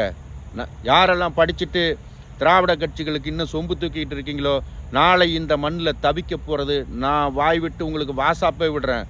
படித்தவன்லாம் மற்றவனை வழி நடத்தணும். இப்படி படித்தவர்கள் எல்லாம் படிக்காத நபர்களை அல்லது விவரம் தெரியாத நபர்களை கையை பிடிச்சி கூட்டு போகிறது இல்லையா? படித்த நபர்களே, படிச்சுட்டு நான் மேதாவி போடுறேன்னு நினச்சிக்கிட்டு இருக்கிற நபர்களே, அல்லது விவரம் தெரியாத போல் ஒதுங்கி இருக்கக்கூடிய நபர்களே, நாளை இந்த மண்ணில் சிக்கி தவிக்க போவது உங்களோட குழந்தைகள் தான். பாவம் உங்களை வந்து சேரும். ஒரு இடத்துல அசம்பாவிதம் நடக்கும்போது, குறைகள் நடக்கும் பொழுது, அங்கே வேறு ஏதாவது திருட்டு நடக்கும் பொழுது, பொய் நிகழும் பொழுது, அதை பார்த்து கொண்டு கேட்காமல், தட்டி கேட்காமல் பார்த்துக்கிட்டு இருக்கிறவனுக்கு தான் பாவம் அதிகம் சேரும். தட்டி கேட்டு அதனை தட்டி கேட்டு அந்த பிரச்சனை சரி செய்கிறமோ இல்லையோ, பிரச்சனைன்னு சுட்டி காட்டுற அளவுக்கு அது உனக்கு தைரியம் வேணும். அதை பார்த்துக்கிட்டு ஒதுங்கி நின்னா நாளைக்கு சந்திக்க போகிறது உனது சந்ததிகளும் தான் அந்த பிரச்சனைகளை. உங்களை தான் பாவம் அதிகமாக சாரும். ஏன்? உனக்கு தெரியுது குற்றங்கள் நடக்குது. இந்த திராவிட ஆட்சிகளில் குற்றங்கள் நடக்குது. இயற்கை வளங்கள் கொள்ளையடிக்கப்படுது. ஓடையில் ஓடின தண்ணீர் இல்லை, ஆற்றுல பாய்ச்ச தண்ணீர் இல்லை, விவசாய நிலங்கள் எல்லாம் பொட்டலாக கிடக்கு. இப்படி எண்ணற்ற பிரச்சனைகள். படித்தவனுக்கு வேலை இல்லை, படிப்பு கட்டுற வேலை இல்லை. அந்த படிச்சுட்டு அது வேலை கிடைச்சா 10,000 12,000 சம்பளம் வாங்குகிற சம்பளத்தை வச்சு அவன் வாழ்க்கை நடத்தக்கூடிய அளவுக்கு சம்பளம் இல்லை. இவ்வளவு பிரச்சனைகள் இருந்து இளைஞர்கள் ஏன் ஓடுறீங்க நடிகன் பின்னாடி? படத்தை பார்த்தோமா, உங்களுக்கு வாய்ப்பு கிடைச்சுன்னா படத்தை பார்த்தீங்களா, தூக்கி போட்டுட்டு நம்ம சந்ததிகளுக்காக, எதிர்கால வாழ்க்கைக்காக நமக்கு குரல் கொடுக்கறது யாருன்னு உங்களுக்கு புரியலையா? உங்கள் வாக்கை யாருக்கு செலுத்த போகிறீங்க? எண்ணற்ற பிரச்சனைகள் இருக்குது நாட்டில். லஞ்சம் எங்கே போனாலும், ஒரு அரசு அலுவலகங்கள் சென்றால் எங்கே போனாலும் லஞ்சம். ஏன்?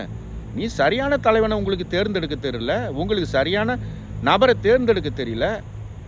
லஞ்சம் கொடுக்க உங்களுக்கு வலிக்குது, லஞ்சம் கொடுக்கக்கூடாது, லஞ்சம் ஏன் கொடுக்கணும்னு உங்களுக்கு கோபம் வரலையா? என்ன சரியாக இருக்குது இந்த நாட்டில்? என்ன சரியாக வச்சுருக்கீங்க இந்த நாட்டில்? எவ்வளோ அழகாக அங்கங்கே கட்டமைச்சு வச்சுருக்கிறாங்க ஒவ்வொரு நாட்டில். அந்த நாட்டை போய் பார்க்குறீங்க. நம்ம நாட்டையும் இந்த மாதிரி ஏன்டா மாற்ற முடியல? நம்ம ஆட்சியாளர்கள் என்னடா இப்படி பண்ணிட்டான்? இதற்குண்டான ஆட்கள் யாருன்னு உங்களுக்கு தேட தெரியலையா? சொல்லுங்க, உங்களோட வாக்கு யாருக்கு செலுத்த போறீங்க? விஜய் பக்கம் ஓடுறீங்க, பின்னாடியே இளைஞரெல்லாம் ஓடுறீங்க. ஏன் விஜய் என்ன நாட்டுக்காக பெரிய தியாகம் பண்ணிட்டாரா? இயற்கை வளங்களை கொள்ளையடிக்கிறத தடுத்து நிப்பாட்டிட்டாரா? என்ன காரணத்துக்காக இளைஞர்கள் விஜய் பின்னாடி ஓடுறீங்க? அவன் ஒரு நடிகன். படத்தை பாருங்க, கொண்டாடுங்க, அதோட விட்டுட்டு வர வேண்டியதானே? இல்லை விஜய்க்கு முன்னாடி யாரும் ஆட்கள் இல்லை, நம்மளை நேசிக்கக்கூடிய ஆட்கள் இல்லைன்னா சொல்லுங்க.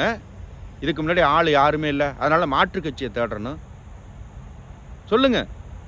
கிட்ட 15 வருஷமா தன்னோட வாழ்க்கையை அர்ப்பணிச்சு இந்த மண்ணுக்கும் மக்களுக்காக பல போராட்டங்களை நடத்தி இன்னும் தனிமையில் ஒற்றையில் நின்றுட்டு இருக்கிறாரு. அவரை உங்களுக்கு கண்ணுக்கு தெரியலையா? இந்த வாய்ப்பை நீங்கள் தவற விட்டீங்கன்னா இந்த பாவம் உங்களை 7 தலைமுறை கண்டிப்பாக பாதிக்கும். எழுதி வச்சுக்கிங்க. நான் சிறு வயதில் இருக்கும்போது இவ்வளவு இயற்கை வளங்களோட வாழ்ந்த என்னால் இன்னைக்கு என்கிட்ட ஒன்றும் இல்லை. நிலங்கள் இருக்குது, நிலம் வாங்கி போட்டு வச்சிருக்கிறேன். அங்கே தண்ணீர் இல்லை. தண்ணீர் இருந்தால் விவசாயம் பார்க்க ஆட்கள் இல்லை. ஏன்? இந்த ஊரக வேலைவாய்ப்பு திட்டம் எவ்வளவு விளக்கமாக, இவ்வளவு புரிதலோட அங்கே மேடைகள் இட்டு கிராமங்கள் தோறும், மாநிலம் தோறும், மாவட்டம் தோறும் எவ்வளவு தெளிவாக அரசியல்னா என்ன அப்படின்னு இவ்வளவு விளக்கங்கள் கொடுத்து இவ்வளவு தெளிவாக பேசுனது யாரு? உங்க ஆசிரியன் செய்ய தவறியதை, உன் அப்பா அம்மா செய்ய தவறியதை, உன் அண்டை விட்டார் செய்ய தவறியதை, உன் நண்பன் செய்ய தவறியதை, தனக்கான வாழ்க்கையை விட்டுவிட்டு இந்த மண்ணையும் மக்களையும் மாற்ற வேண்டும் என்ற எண்ணத்தில் ஆங்காங்க கத்திக்கிட்டு இருக்காரே, அவரை உங்களுக்கு கண்ணுக்கு தெரியலையா? உங்களுக்கு அவரை என்ன காரணம் பிடிக்காம போகிறதுக்கு உண்டான காரணம்? ஏன் உங்கள் தாய் தந்தெல்லாம் உங்களுக்கு தேவையானதை வாங்கி கொடுக்கறதுனால இந்த பணத்தோட கஷ்டம் தெரியல, எதிர்கால கனவுகள் இல்லை உங்களுக்கு. அதனால தான் நடிகன் பின்னாடி ஓடிக்கிட்டு இருக்கீங்க. நாளை ஒரு நாள் உங்களை தனித்து விடும் பொழுது, நீங்கள் கல்யாணம் பண்ணி குழந்தை குட்டியாகும் போது, இந்த குழந்தைகளை படிக்க வைக்கிறதுக்கு பணம், உண்ண உணவு, உடுத்த உடை, இருக்க வீடு, இதெல்லாம் நீ சேர்க்கும் பொழுது தான் அதனோட கஷ்டம் என்னன்னு தெரியும். ஏன்னா இந்த தலைமுறையில் இருக்கக்கூடிய தாய் தந்தையர் தான் அடுத்த தலைமுறைக்கு இருக்கக்கூடிய பிள்ளைங்களுக்கு வீடு கட்டி கொடுத்துட்றான், நிலப்பலம் வாங்கி கொடுத்துட்றான். இவர் உக்காந்துக்கிட்டு சாப்பிட்டு அப்பா அம்மாட்ட எடுத்து பேசிக்கிட்டு ஊரை திரிஞ்சிக்கிட்டு இருப்பார். அதனால தான் இளைஞருக்கு ஃபுல்லாக ஓடுறீங்க. நீங்கள் இறங்கி வயலில் வேலை பார்த்தா, பணத்துக்கு நீங்கள் வேலை பார்த்தா, இன்னொருத்தட்ட அடிமையாக நீங்கள் வேலை பார்த்தா, பணத்தோட கஷ்ட நஷ்டம் உங்களுக்கு தெரிஞ்சா இப்படி நடிகன் பின்னாடி ஓடுவீங்களா? வெளிநாடுகளுக்கு வரத்துக்கு எவ்வளவு கஷ்டப்பட்டு வரீங்க. உங்கள்கிட்ட ஏஜெண்டுகள், இடைத்தரகர்கள் எவ்வளோ பணம் வசூலிக்கிறாங்க. உங்கள்கிட்ட சொல்லி இறக்கி விடுறது ஒரு வேலை, வந்தால் ஒரு வேலை. நீங்கள் கனவை சுமந்துக்கிட்டு வரீங்க. நாளை என் தலைமுறையை மாற்றப்போகிற கனவுகளை சுமந்துக்கிட்டு வெளிநாட்டுக்கு வரீங்க. அக்கா இருந்தால் அக்காவை கல்யாணம் பண்ணி கொடுக்கணும், தங்கை இருந்தால் தங்கையை கல்யாணம் பண்ணி கொடுக்கணும், நல்ல ஒரு வீடு கட்டணும், அப்புறம் கல்யாணம் பண்ணணும், குழந்தைங்களை நல்லா படிக்க வைக்கணும். இப்படி எண்ணற்ற கனவுகளை சுமந்துக்கிட்டு விமானம் பயணிக்கிறீங்களே. எல்லாருக்கும் நீங்கள் உங்களுக்கு ஏஜெண்டுகள் சொல்கிற ஏஜெண்டுகள் சொல்லி அனுப்புகிற வேலை தான் உங்களுக்கு கிடைக்குதா? வெளிநாடுகளில் வந்து கஷ்டப்படுறீங்களே, அப்போவாது உங்களுக்கு புரிதல் வர வேணாமா? உன் நண்பனை மாற்று, ஊருக்கு ஃபோன் பண்ணு, நண்பா நமக்குண்டான அரசியல்னால் என்ன, நாம் யாரை தேர்ந்தெடுக்கணும் அப்படிங்கிற வெளிநாடு வரும்போது உனக்கு புரியுமில்ல. அப்போ ஊரில் இருக்க உன் நண்பனை மாற்றுங்க, பக்கத்து வீட்டாரை மாற்றுங்க, உங்கள் அப்பா அம்மாவை மாற்றுங்க, உன் உடன் பிறப்புகளை மாற்றுங்க. எந்த ஒரு புரிதலும் கிடையாது. ஓடுறது விஜய் பக்கம். விஜய் என்னத்தை மக்களுக்காக போராட்டங்கள் பண்ணி ஆங்காங்கே போராட்டங்கள் பண்ணி மக்களுக்காக தன் வாழ்க்கையை இழந்திருக்கிறாரா? விஜய் தான் சம்பாதிக்கிறாரு. ஒரு படத்துக்கு 500 கோடி வாங்குறாங்கங்கிறாங்க. வருஷத்துக்கு 4 படம் நினச்சா 2000 கோடி ஆச்சு. இந்த 2000 கோடி பணத்தை 500 கோடி அவர் வச்சுக்கிட்டு மீதி இருக்கிற 1500 கோடியை, அட 1000 கோடி வைங்க, அட 500 கோடி கூட வைங்க, வருஷத்துக்கு 500 கோடியை இந்த ஒவ்வொரு கிராமத்தை தத்தெடுத்து கிராமத்தில் இருக்கிற ஏரியை கட்டமைக்கிறது, ஏரியை தூர்வாடுறது, சுற்றிலும் கரையை போடுறது, ஒரு பூங்கா மாதிரி சுற்றிலும் பூச்செடிகள் நடுறது, மரங்கள் நடுறது, மக்கள் ஓய்வு எடுப்பதற்கு அங்கங்கே போய் பொழுது கழிக்கிறதுக்கு ஓய்விடங்கள் கட்டுறது, கழிப்பிடங்கள் கட்டுறது, இப்படின்னு ஒவ்வொரு கிராமத்தை தத்தெடுத்தா ஒரு 10 வருஷத்தில் தமிழ்நாட்டில் இருக்கக்கூடிய கிராமங்கள் எல்லாத்தையும் மாற்றி அமைச்சிடலாம். ஏன் இவர் முதலமைச்சராகி தான் இந்த வேலையை வந்து செய்யணுமா? உங்களுக்கு போதுமான அறிவு இல்லையா? சாப்பிட்றோம்ல, நமக்கு அறிவு வேணாம். நல்லது கெட்டது புரிஞ்சு சாப்பிட்றோம். இந்த கடையில் போனால் நல்ல சுவை சாப்பாடு கிடைக்கும், நல்லா வாங்கி சாப்பிட்றோம். நாம் ஒவ்வொரு நாளும் வாழ்வாதாரம், நமக்கு உண்டான வாழ்வாதாரம் எங்கே இருக்குன்னு தேடல் இல்லையா? நம்ம வாழ்க்கையை தீர்மானிக்கிறது என்ன? அரசியல் தானே. ஏன் தவறுறீங்க கேள்வி உங்களுக்கு வரலையா? மணிக்கணக்காக பேசிகிட்டு இருக்கலாம், வருஷக்கணக்காக பேசிகிட்டு இருக்கலாம் அரசியல்னா என்னன்னு. அரசியல் என்பது நாம் ஒவ்வொரும் தெரிஞ்சிக்க வேண்டிய ஒன்று. நம்மை ஆள வேண்டியதை யார்? அரசியல் என்ன? நம்ம இயற்கை வளங்கள் பாதுகாத்து நம்ம முன்னோர்கள் நம்மக்கிட்ட எப்படி இந்த பூமியை கொடுத்தாங்களோ அதன் வழியில் நம்ம பிள்ளைகளுக்கு கையளிக்க வேணாமா?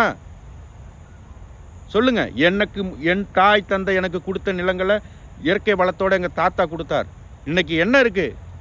அன்னைக்கு மரங்கள் வயல் இருந்துன்னா வயலை சுற்றியும் மரங்கள், உயிர்வேலிகள், மரங்கள். இந்த மரத்தில் இருக்கக்கூடிய தலைகளை வெட்டி போட்டு விவசாயம் பார்ப்போம். ஒரு மரம் இருந்தால் அதில் பாதி தலையை தான் வெட்டுவோம், பாதி தலையை விட்டுருவோம்.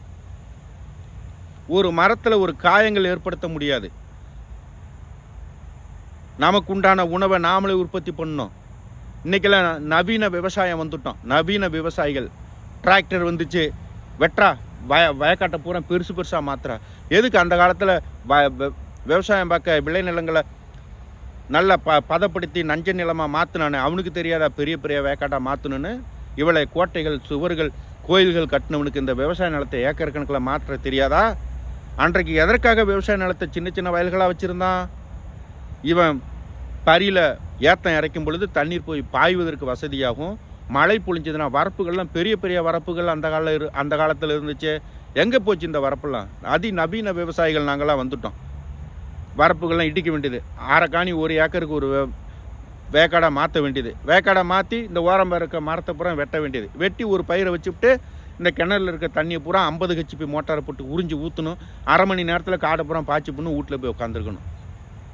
இந்த புரிதல் இல்லாத ஆசை கொண்ட நம் மக்கள் இயற்கை வளங்கள்லாம் அழிச்சிட்டோம். இதை பாதுகாக்க வேண்டியது யார்? நாம் பாதுகாத்திருக்கணும், அல்லது அந்த அரசு பாதுகாத்திருக்கணும்.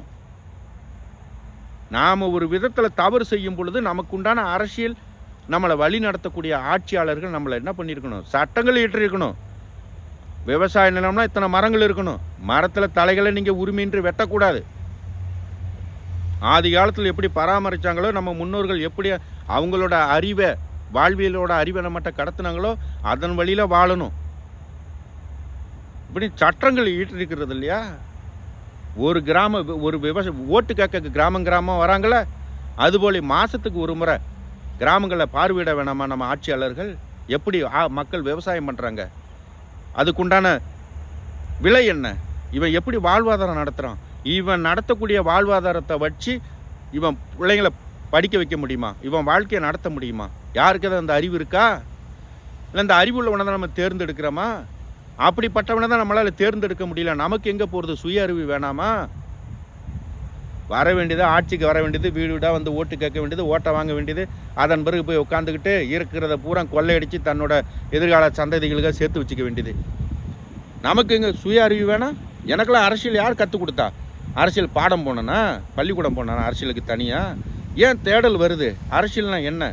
ஒரு நாட்டை இப்படி மாற்றி வச்சுருக்காங்க. நம்ம நாடு ஏன்டா இப்படி மாறி இருக்குது? நம்ம நாட்டில் என்ன இல்லாமல் இருந்துச்சு? இயற்கை வளம் இல்லையா? மண் வளம் இல்லையா? மனித வளம் இல்லையா? நீர் வளம் இல்லையா? நில வளம் இல்லையா? மர வளம் இல்லையா? மலை வளம் இல்லையா? மலைகளின் வளம் இல்லையா? நதிகள் வளம் இல்லையா? எல்லாம் கட்டமைப்பு அவ்வளோ தெளிவாக நம்ம முன்னோர்கள் கட்டி வச்சுருக்கான். அதை பூரா அழிச்சுவிட்டு வாழ்க்கை நடத்துறதுக்கு அண்டை நாடுகளை நம்பி ஓடிக்கிட்டு இருக்கோம். சரி, அதனால் என்ன? நான் படிச்சுட்டு லண்டனில் வேலை பார்க்குறேன், அமெரிக்காவில் வேலை பார்க்குறேன், சிங்கப்பூரில் வேலை பார்க்குறேன். சரி, நீ வெளிநாட்டில் வேலை பாரு. நாளைக்கு நம்ம பிள்ளைகளுக்கும் வெளிநாடுகள் வேலை கொடுக்கும் அப்படின்னு ஏதாவது நம்பிக்கை இருக்கா? சொல்லுங்கள். நாளைக்கு அந்த நாட்டில் இருக்கக்கூடிய இளைஞர்களுக்கு வேலை கொடுக்கும் பட்சத்தில், வேலை பற்றாக்குறையாகும் பட்சத்தில் எங்கே போகிறது? எந்த நாட்டுக்கு நம்ம போகிறது? நம்ம பிள்ளைங்க எந்த நாட்டுக்கு போவோம்? சரி, நல்ல வெளிநாட்டில் அதெல்லாம் பரவாயில்ல, நான் சம்பாரித்து என் பிள்ளைங்களுக்கு தேவையானதெல்லாம் நான் வாங்கி வச்சுருவேன். சரி, அவன் பிள்ளைக்கு, அடுத்து அவன் பிள்ளைக்கு எல்லாம் காலி பண்ணிட்டு வெளிநாட்டுக்கு ஓட போகிறீங்களா? இப்போ நம்ம நாட்டையும் அந்த மாதிரி மாற்றணும்னு எண்ணம் வரலையா? அந்த பொறுப்புணர்வு கொண்டவன்ட்ட நம்ம நாட்டை கொடுக்கணும்னு உங்களுக்கு யாருக்கும் சிந்தனை வரலையா?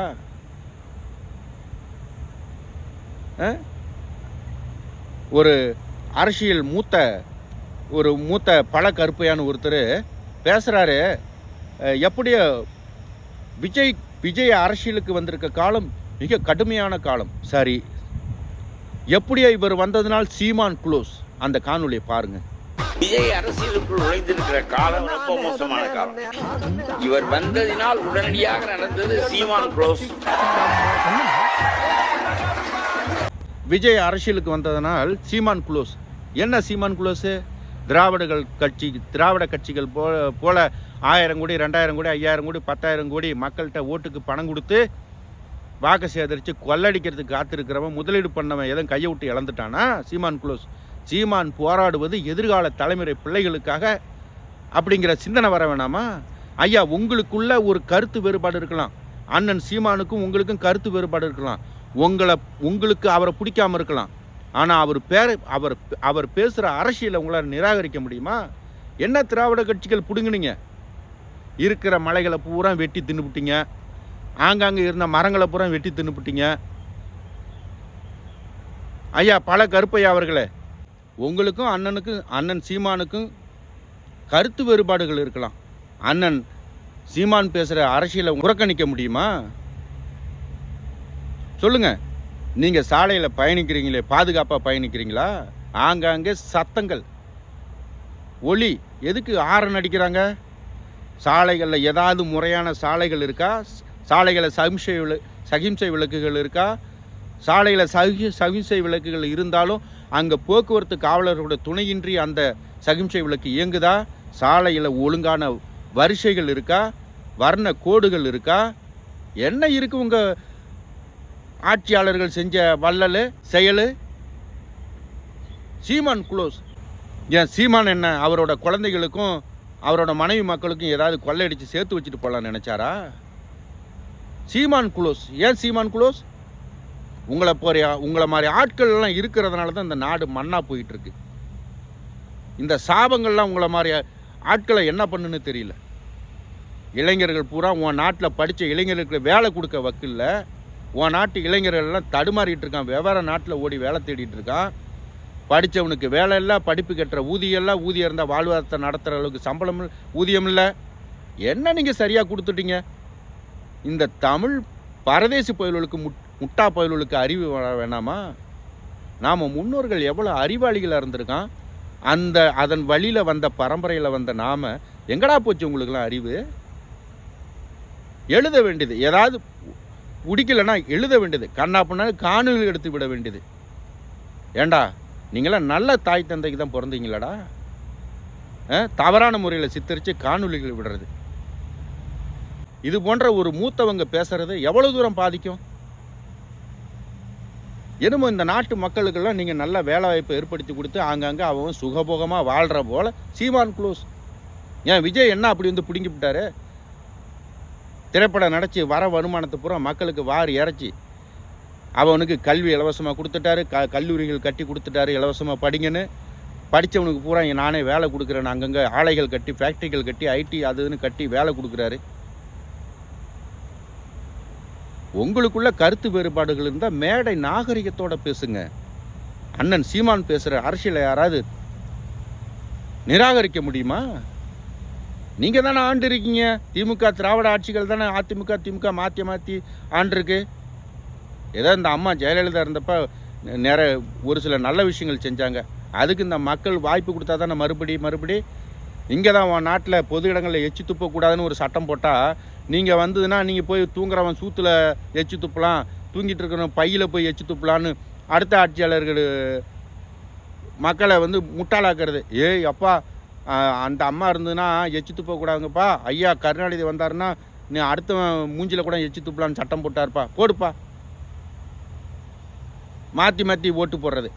சட்டங்கள் இயற்றுனா அந்த சட்டம் நமக்கு சரியாக தவறா எவனுக்கு போதிய அறிவு இல்லை, சிந்திக்கிறது இல்லை. கடையில் போய் உணவு திங்கும்போது கை கழுவிட்டு சாப்பிட தெரியுது, இலை எடுத்து போட தெரியலையா?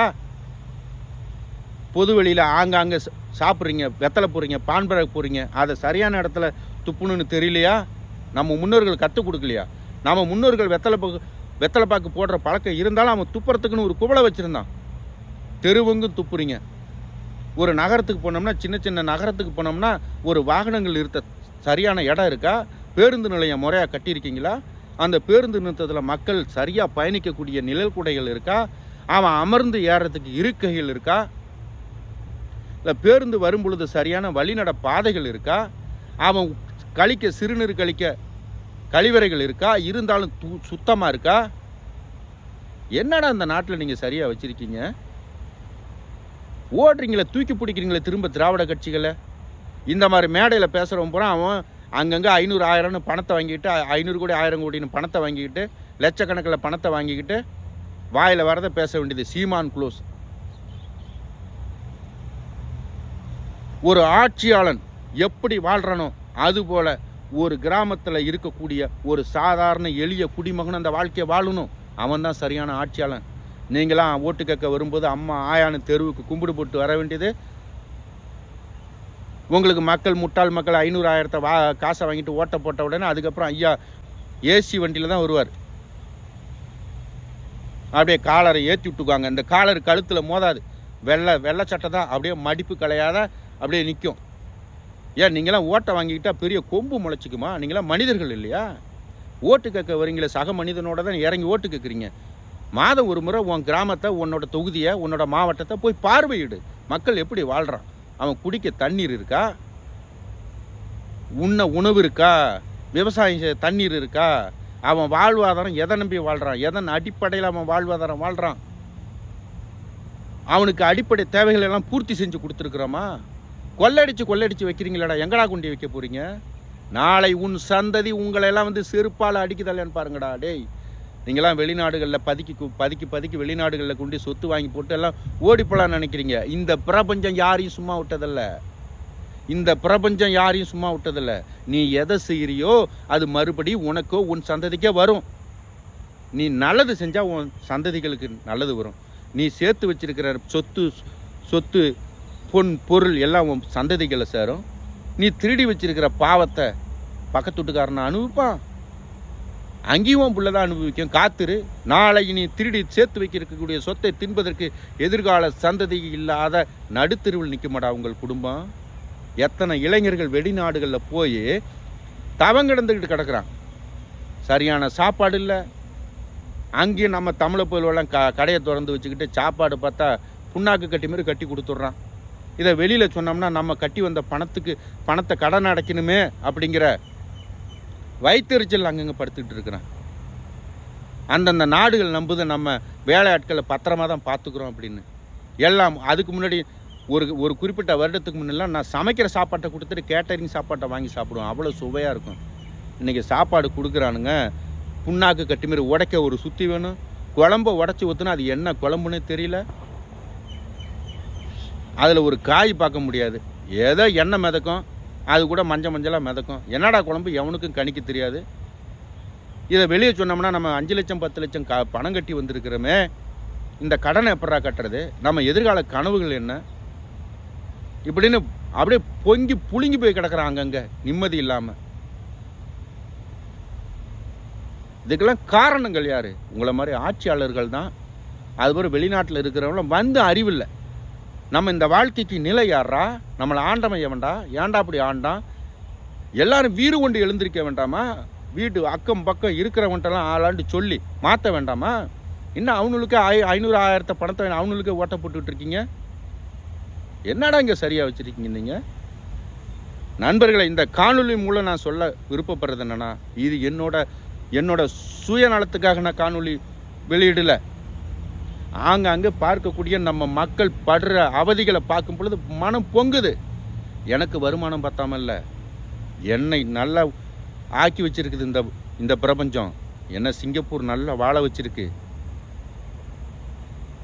நல்லா சம்பாரித்தேன், நிறைய கடனான சிங்கப்பூருக்கு வந்து தான் கடன் அடைச்சேன். இந்த சிங்கப்பூரில் வந்து சட்டங்கள் என்னவோ அதை அப்படியே மதித்து நடப்பேன். உணவு உண்ணுட்டு குப்பையை கொண்டு குப்பை தொட்டியில் போடணும். நான் சிறு வயதுலேருந்து எங்கள் அம்மா எனக்கு பயிற்சி கொடுத்தது. சாப்பிட்டா தட்டை நான் தான் கழுவி வைப்பேன். சிங்கப்பூர் வந்து ஹோட்டலில் சாப்பிட நேர்ந்ததுன்னா, கடைகளில் சாப்பிட நேரும் பட்சத்தில் சாப்பிட்டு அந்த தட்டை கொண்டு வைக்க வேண்டிய இடத்துல வச்சுட்டு குப்பைகளை குப்பை தொட்டியில் கொட்டிடுவேன். அன்று நான் 2003 சிங்கப்பூர் வந்த அன்று ஒரு சில கடைகளில் சொன்னாங்க, பரவாயில்ல டேபிள்லேயே நீங்கள் வச்சுருங்கப்பான்னு.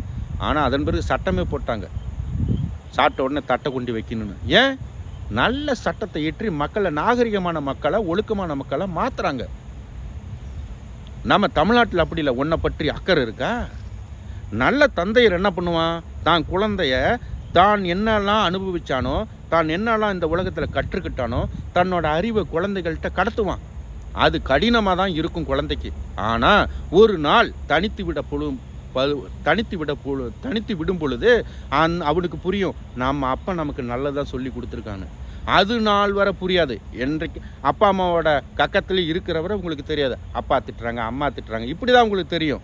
ஒரு நாள் நீ தனித்து உன் வாழ்க்கையை கையில் எடுக்கும் பொழுது தான் தெரியும், நம்ம தந்தையர் என்ன நல்வழிப்படுத்துறதுக்கு தான் இவ்வளோ தூரம் கஷ்டப்பட்டுருக்கான் அப்படின்னு புரியும். நீ புரிகிற காலத்தில் அவன் செத்துருப்பான். ஏன்? அது நாள் வரை தான் உனக்கு கஷ்ட நஷ்டம் வராமல் உன் தந்தை உனக்கு வேலியாக இருந்து பாதுகாத்திருப்பானே. அவன் செத்தது பிறகு தான் உனக்கு தெரியும், தனித்து நிற்கும் போது தான், ஐயோ எனக்கு அப்பா இல்லையே இவ்வளோ தூரம் கற்றுக் கொடுத்தாங்கன்னு. அதுபோல் இன்னைக்கு நம் தந்தை போல, நமக்கு வீட்டுக்கு தந்தை போல, நம் நாட்டுக்கு அண்ணன் சீமான் தந்தையாக போராடிட்டு இருக்கிறார். அவனுக்கு வாய்ப்பை கொடுத்து எல்லாரும் ஆங்கங்கே மாற்றுங்க. இன்றைய நம்மளோட வாழ்க்கைக்கு, இந்த நிலைக்கு காரணமே நம்ம ஆட்சியாளர்கள் தான். வெளிநாடுகளில் வந்து நம்ம கிடக்கிறோம். நம்ம குழந்தைங்களை விட்டுட்டு நமக்கு இருக்கிற அறிவை நம்ம பிள்ளைங்கள்ட்ட கடத்த முடியுதா? ஏன்? நம்ம தான் வெளிநாட்டிலே கிடக்கிறோமே. குழந்தைகள்கிட்ட அன்பை பேச முடியுதா? வாய்ப்புகள் இருக்கா? நேரம் இருக்கா? காணொலிகள் இன்றைக்கி கைபேசியில் பார்க்குறோம், வீடியோ கால் பண்ணுறோம், அதில் எல்லா அறிவையும் கடத்திட முடியுமா? ஊரில் இருந்து நாம் நான் எங்கள் அப்பா எனக்கு ஊட்டின அனைத்து விதமான அனுபவங்களையும் என் குழந்தைக்கு ஊட்ட முடியுதா? என்னைக்கு நடக்க ஆரம்பிச்சுன்னா எங்கள் அப்பா அன்னைக்கே மாட்டை கையில் பிடிச்சி கற்றுக் கொடுத்தாரு, ஏறு ஓட்டை கற்றுக் கொடுத்தாரு, பயிர் பிடுங்க கற்றுக் கொடுத்தாரு, வரப்பு வாங்கி கழிக்க கற்றுக் கொடுத்தாரு, நஞ்சை பயிர் பண்ணுறது எப்படி, புஞ்சை பயிர் பண்ணுறது எப்படி, விவசாய வேலைகளை அனைத்து வேலைகளும் எனக்கு அப்பா கற்றுக் கொடுத்தாங்க. எங்கள் அப்பாவை தாண்டி நிறைய வேலைகள் செய்ய ஆரம்பித்தேன். ஏன்? நம்ம சொந்த மூளையை பயன்படுத்தணும். இன்றைக்கி என் குழந்தைகளுக்கு நான் கற்றுக் கொடுத்துருக்கேன்னா இல்லை. அப்போ இந்த குழந்தை நாளை தனித்து விடும் பொழுது இந்த குழந்தை தன் வாழ்க்கையை தன்னால் வாழ முடியுமான்னு முடியாது. இன்னொருத்தரை சார்ந்து இருக்கணும். அதுக்கு பேர் வாழ்க்கை. இன்றைக்கி உலக நாடுகளில் போர் நடக்குது. தற்சார்பு வாழ்க்கையில் நானே என் வீட்டு எரிபொருளில் நானே உற்பத்தி பண்ணிக்குவேன்னு அண்ணன் சொல்லும்போது சிரித்தான். இன்றைக்கி இன்னும் கொஞ்ச நாள் இருங்க, இந்த போர் இன்னும் நிறைய நடக்கட்டும், எல்லாம் எரிபொருள் வராது, அப்போ தான் இந்த சீமான் கண்ணுக்கு தெரியும். புரியுதா இல்லையா? அப்போ தான் இந்த தற்சார்பு வாழ்க்கைன்னா உங்களுக்கு என்னன்னு தெரியும். ஆடு மாடு எதுக்கு, ஆட்டு மாட்டு கழிவு எதுக்கு? சீமான் மாடு மேய்க்க சொல்கிறாரு. ஏண்டா பரதேசிங்களா, ஆடு மாடு மேய்ப்பது ஒரு தாழ்ந்த ஒரு வாழ்க்கையாடா? ஆடு மாடு மேய்க்கிறது ஒரு அறிவு வேணும்டா. நானும் ஆட்டு மாட்டுக்கிட்ட இருந்தானே அவ்வளோ கற்றுக்கிட்டேன். என் மாட்டை நான் பார்க்கும் பொழுது இந்த மாடு சினையா இல்லையான்னு எனக்கு தெரியும். ஏன்னா அந்த மாட்டோட முகத்தில் வேறுபாடு தெரியும். இந்த மாடு கண்ணு என்னைக்கு போடுன்னு எனக்கு தெரியும். இந்த மாடு எத்தனை லிட்டர் பால் கறக்கணும்னு தெரியும். இந்த மாடு வண்டி வயல் உழுவதற்கு சரியான காளை மாடான்னு எனக்கு கணிக்க தெரியும். இந்த மாட்டில் எவ்வளவு வித்தைகள் இருக்குது தெரியுமா? ஆடு மாடு மேய்க்க சொல்கிறாரு. இல்லை, நானாக ஆடு மாடு மேய்ச்சிக்கிட்டு ஜாலியாக இருந்தேன்டா. நாளைக்கு போனாலும் ஆடு மாடு மேய்ச்சி தன்னோட வாழ்க்கையை 4 ஏக்கர் நிலம் இருந்து 2 ஏக்கர் நிலம் இருந்தால் போதும். 4 மாடு 4 ஆட்டை வச்சு நான் வாழ்க்கையை நடத்திட முடியும். இந்த போர் வந்தவொடனே எல்லாம் அங்கங்கே இருக்கிறவங்க ஐடி கம்பெனி எல்லாத்தையும் மூடி வச்சுருவான். எதை போய் திம்பிங்க? ஐடி கம்பெனியில் இருக்க மிஷின் எடுத்து கடிப்பீங்களா? ஆடு மாடு மேய்க்க சொல்கிறாரு. ஏய், அவர் சொல்கிற கருத்துகள் உங்களுக்கு அவரை பிடிக்காமல் இருக்கலாம். அவர் சொல்கிற கருத்தை உங்களால் நிராகரிக்க முடியுமா? இல்லை, ஆட்சியில் அனுபவம் நிறைந்தவன்னு ஒரு சிலர் பார்த்துக்கிட்டு இருப்பான். இந்த நாஞ்சில் சம்பத்துன்னு ஒரு ஆள் எடுத்து அப்படியே தூக்கி எறிகிற மாதிரி பேசுறது. மேடை நாகரிகத்தை ஒழுக்கமாக பேச கற்றுக்குங்க. நீங்கள் ஒரு காலம் அவர் சொல்கிற கருத்துக்கு மாறுபாடு கருத்து நாகரிகமாக சொல்லுங்கள். அப்படியே புரிய இவருங்க தான் பேச்சாளர்கள் மாதிரி அப்படியே மேடையில் ஊங்கிறது. உங்களையும் நம்பி 4 பேர் வந்து பேட்டி எடுக்கிறான் பாடுறா. நாம் பேசுகிறது இந்த அடுத்த தலைமுறை பிள்ளைகள் பார்க்கும் என்ற எண்ணம் உங்களுக்கு வரலையா? அப்போ நம்மளோட நாகரிகத்தை இந்த குழந்தைகளுக்கு கற்பிக்கணும்னு உங்களுக்கு புரியலையா? அதிகபட்சம் உன் அறிவை நீ பேசுகிற விதத்தை பார்த்து 4 பேர் உன்னை ரசிக்கிறவன் உன்னை பார்த்தானா அது மாதிரி தானே பேசுவான். இன்னைக்கு இந்த நடிகர்கள் இருக்கானே, முடியை இப்படி வெட்டினா இவனு இப்படி வெட்டுவான். நடிகர் இங்கே ஒரு கோட்டை போட்டால் இவனு ஒரு 3 கோடு போடுவான். ஏன்? அவனுக்கு தந்தை கஷ்டத்தை கொடுக்கறதில்ல. கஷ்டம்னா என்னான்னு தெரியாமல் வளர்த்துறது. இவன் ரசிகனை தேடி ஓடுவான். அதனால தான் இன்றைக்கி விஜய் வந்தவொடனே அண்ணான்னு ஓடுறீங்களாடா நான் முட்டா பல்லுவில். 15 வருஷமாக நாட்டுக்காக போராடிக்கிட்டு இருக்கிறான்டா. 8 வழி சாலையை தடுத்துருக்கிறான். நிறைய இயற்கை வளங்கள் மலைகள் அங்கங்கே வெட்டி குடையிறான்டா. இதை விட வேறு அறிவு எவ்வளோ அறிவாக எடுத்து பேசுகிறான். உன் ஆசிரியன் கற்பிக்காததை பள்ளிக்கூடத்தில் படித்தது கூட இந்த அளவுக்கு புரிஞ்சிருக்காது. ஒரு அறிவு இல்லாதவனை ஒரு 30 நாள் அண்ணன் சீமான் பேசின பேச்சை பூரா கேட்டுட்டு வந்தீங்கன்னா அவனுக்கு வாழ்க்கைக்கே போதுமான அறிவு வந்துடும். அவனுக்கு வேறு அறிவே வேண்டாம், படிப்பே வேண்டாம். எவனா முட்டாப்பா இருந்தானா 30 நாளைக்கு அண்ணன் சீமான் பேசின வீடியோவை போட்டுக்கிட்டே வாங்க. 30 நாள் தினம் ஒவ்வொரு காணொலியை பார்த்துக்கிட்டே வரட்டும். அவன் 30 நாள் அவன் எவ்வளோ அரசியல் பேசுகிறான்னு பாரு.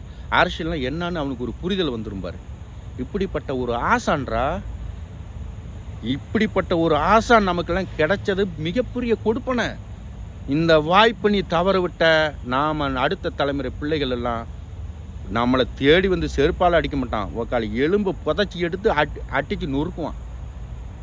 ஏண்டா எனக்கு வீடு கட்டி வச்சா, காடு வாங்கி வச்சா, காட்டில் தண்ணி இல்லை, படுத்த எனக்கு ஆக்சிஜன் காற்று இல்லை, சிலிண்டர் மாட்டிக்கிட்டு திரிய போகிறானுவெல்லாம். மரங்கள் இருக்கா? மரத்தை புறம் வெட்டி தின்னாச்சுல்ல. இவ்வளவு படிநிலைகள் சரிஞ்சு போயிருக்குது நம்ம மாநிலம், நம்ம தமிழ்நாடு. நம்ம முன்னோர்கள் எவ்வளோ ஒரு செல்வ வளங்களோட தற்சார்பாக வாழ்ந்திருக்கான். அதில் இருந்து என்ன காரணம்னா நம்ம வாழ்க்கை இப்படி சரிஞ்சு போச்சு எவனுக்கு புரிதல் இல்லை. ஏன்? ஐயா படிச்சுட்டு பேண்ட் சட்டையை மாட்டிக்கிட்டு அப்படியே இன்னொரு இடத்துல போய் வேலை பார்க்குறத இவர் கௌரவம்னு கருதுறாரு. இல்லை எங்கள் ஊரில் படிக்கிற பசங்களாம் இருக்கிறானு படித்து முடிச்சு என்னடா படிச்சிருக்கேன்னா ஏதோ ஒரு பேர் சொல்லுவான். நம்ம அதிகம் படிக்கல, நம்ம 9வது தான் படிச்சிருக்கிறோம். படித்த பசங்களெல்லாம் கேட்டால் அது இதும்பான். படிச்சுவிட்டு ஏதோ ஒரு நகரத்தில் வேலை பார்ப்பான். எவ்வளோப்பா சம்பளம்னா 10,000 பாம்பான். ஏடா 10,000 இவ்வளோ தூரம் இழுத்து சொல்கிற? இந்த 10,000 வச்சு என்ன பண்ண முடியும்? நாளை ஒரு கல்யாணம் பண்ணுற, இந்த 10,000 வச்சு உன் பிள்ளைங்களை படிக்க வச்சிட முடியுமா? உனக்கு குடியிருக்க ஒரு வீடு கட்டிட முடியுமா? இல்லை நீ வாழ்வாதாரத்தை நீ குடியிருக்கிறதுக்கு வீடு கட்ட முடியுமா? ஒரு மனைகள் வாங்க முடியுமா? குறைஞ்சது இன்றைக்கி கிராமங்கள்லாம் எடுத்தால் ஒரு சென்ட் 7 லட்சம்டா, 8 லட்சம்டா, 10 லட்சம்டா. ஒரு நகரங்கள்லாம் எடுத்தால் 10 லட்சம் ஒரு சென்ட் விற்கிது. நீ 10,000 சம்பளம் வாங்கி என்னைக்கு ஒரு ஃப்ளாட் வாங்குறது, என்னைக்கு நீ வீடு கட்டுறது?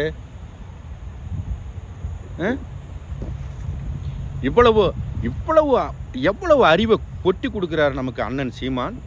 அவரை விட்டுவிட்டு போய் நடிகன் பக்கம் ஓடிக்கிட்டு இருக்கீங்களே, புரிதல் வரலையா உங்களுக்கு? என்னை போன்ற ஒரு சில அனுபவம் படைத்த நபர்களே, உங்களோட அனுபவத்தை அக்கம் பக்கம் இருக்கிறவன்ட்ட பகிர்ந்து மாற்றுங்க. நம்ம தலைமுறை பிள்ளைகளுக்காக மாற்றுங்க. விட்டுறாதீங்க இந்த வாய்ப்பை. திரும்ப விஜய்க்கு ஓட்டு போட்டு திமுகவுக்கு அதிமுக போட்டு பணத்தை வாங்கிட்டு நாட்டை அடகு வைக்காதீங்க. அவன் கொள்ளை அடித்து வச்சுக்கிட்டு என்ன பண்ண போகிறான்னு தெரியல. மகா நடிகனுங்களாக இருக்கிறானுங்க. உண்மையாக நமக்காக களத்தில் நின்று தன் வாழ்க்கையை அர்ப்பணித்து, ஏன்டா இன்றைக்கி அண்ணன் சீமான் எங்கடா வச்சு கொண்டாடுறது? அவன் இப்படி ஒரு ஆளை நம்மளால் பிடிக்க முடியுமா? எவ்வளவு அறிவு நமக்கு ஈஸியாக கொட்டி கொடுக்குறாரு. அவன் பேச்சை கேட்டால் நமக்கு எப்படி இருக்குது? அதில் ஒரு சிலர் மேடை இதெல்லாம் பேச்சாளர். ஏன் அவன் திராவிட கட்சிகளும் உன்னை வாழ வச்சிருச்சா? இன்னும் 500 1000 தாண்டா உன்னோட ஓட்டு. அதுக்கு அவ்வளோதான் உன் மரியாதையே. வாக்கு என்பது நம்ம யார் ஆளணும் தீர்மானிக்கிறது நம்ம வாக்கு இல்லையா? சரியான நம்மளை தேர்ந்தெடுக்கிறது இல்லையா? அண்டை மாநிலங்களில் மணல் எடுக்க தடை. இங்கே மணல் வருஷ கணக்கில் எடுத்து இந்த ஆற்றை பூரா ஒன்றும் இல்லாத ஆக்கிட்டானுங்களே. தடுத்தது யாருப்பா? இந்த ஆறு எப்படி உருவாகுது? ஒரு அங்குலம் மணல் உருவாக எத்தனை ஆண்டுகள் ஆகுது? எவ்வளவு அரசியல் புவியியல் எவ்வளவு விதத்தை அப்படி தெளிவாக ஒரு நிமிஷத்தில் உங்ககிட்ட கடத்துறாரு.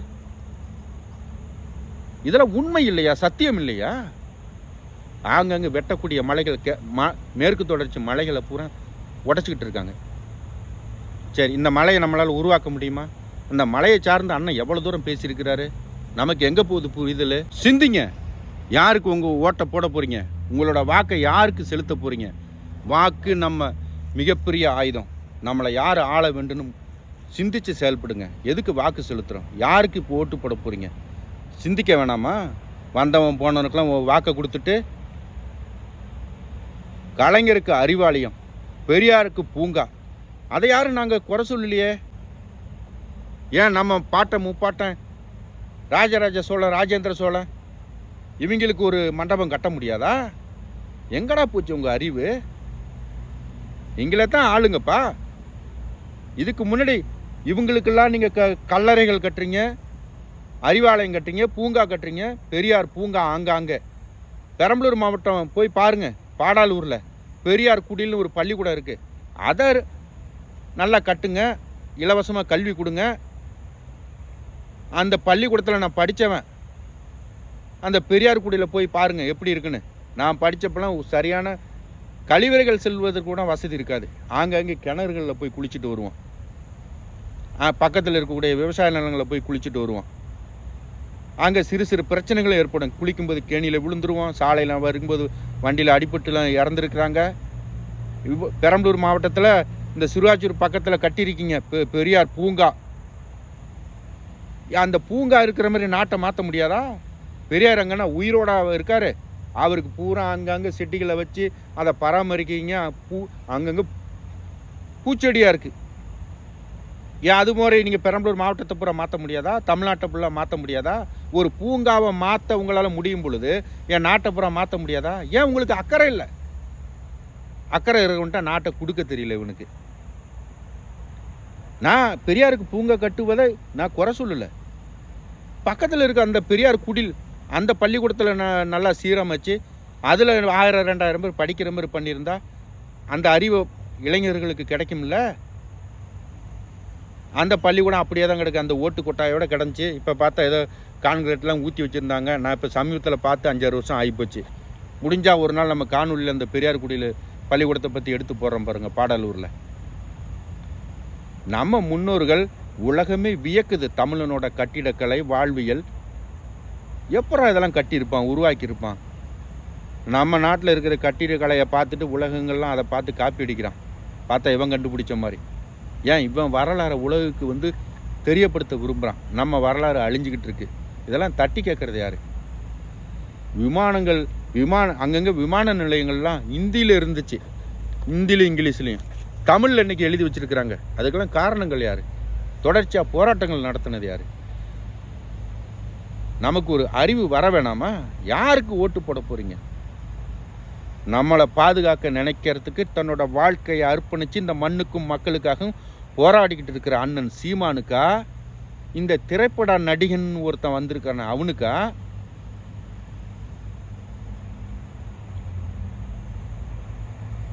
நடித்தமா உங்கள் வேலையை போய் பாருங்கள், அல்லது வர வருமானத்தை வச்சு உங்களோட ரசிகர்களுக்கு பணத்தை கொடுங்க, அல்லது அவங்களுக்கு அவங்க வாழ்க்கைக்கு தேவையான ஏதாவது ஒரு வகையில் வாழ்க்கைக்கு தேவையான அடித்தளங்களை இட்டு கொடுங்க. நீங்கள் விஜய் ரசிகர் மன்றம் வச்சுருக்கிற மாதிரி விஜய் ஐடிஐ கம்பெனி, என்னோடய ரசிகர்களுக்கெல்லாம் மாதம் 50,000 சம்பளம் வேலை பாருங்கள், ஒரு ஆலய தரங்க, உங்கள் சம்பளத்தை வச்சு 10-15 கிராமத்தை தத்தெடுத்து கிராமத்தை நல்ல பாதைக்கு கூட்டிகிட்டு போங்க, இந்த கிராமத்து மக்களை முன்னேற்றுங்க. எங்கே வந்தாலும் இலவசம் எங்கேருந்து கொடுக்குறாங்க? இந்த மக்களுக்கு புரிய வேணாமா? நானா அரசியல்னால் என்னன்னு தெரியறதுக்கு முன்னாடி அரசாங்கத்தில் காசை அச்சிட்டுக்குவாங்கப்பா. அந்த காசை வச்சு தான் அரசாங்கம் நடக்குதுன்னு நினச்சேன். நாம் கட்டுற வரி பணமும் வச்சு தான் அரசாங்கம் அச்சிடுறாங்க ஒரு பக்கம். நாம் கட்டுகிற வரி பணங்கள் எதில் நம்ம வரி கட்டல? நாம் கட்டுற வரி பணத்தை வச்சு தான் அரசாங்கம் நடக்குது. அந்த பணத்தை தான் இவங்க கொள்ளடிக்கிறாங்க. நம்ம வரி பணத்தையே எடுத்து நமக்கு இலவசம். எதுக்கு இலவசம் கொடுக்குறீங்க? நம்ம அண்ணன் தான் சொல்கிறாருல்ல, இலவசம் பெற வேண்டிய நிலையில் இருந்து வாழ்க்கை தரத்தை உயர்த்துவேன்னு. எட்டலையா? நாளைக்கு ஒரு சந்ததியெல்லாம் எங்கே விட்டுட்டு போகிற? நமக்கு ஏதோ வெளிநாடுகள்னு ஒரு வாய்ப்பு கிடைச்சி வெளிநாட்டில் சம்பாரிச்சுக்கிட்டு இருக்கோம். நாம் சந்ததிகளுக்கு எந்த நாட்டில் போய் நீங்கள் பிச்சை எடுக்க வைக்க போகிறீங்க? சந்ததிகளோட நிலைமைகள் என்ன? இப்போவே அங்கே குடிக்கிறதுக்கு எல்லா இடத்துலையும் இந்த வருஷம்லாம் நிறையா இடங்களில் ரொம்ப வறட்சி, அதிக வெயில், நிறைய இடங்களில் குடிக்க தண்ணி இல்லை. நாம் ஒரு 25-30 வருஷத்தில் இந்த செல்வ செழிப்பாக இருந்த இயற்கை வளங்கள் நிறைந்த ஒரு மாநிலமாக இருந்த இடத்த ஒரு 25-30 வருஷத்தில் அப்படியே எதிர்முனையாக மாற்றி, குடிக்க தண்ணி இல்லை, சுவாசிக்க காற்று இல்லை, எல்லாத்தையும் சுரண்டி தின்னாச்சு.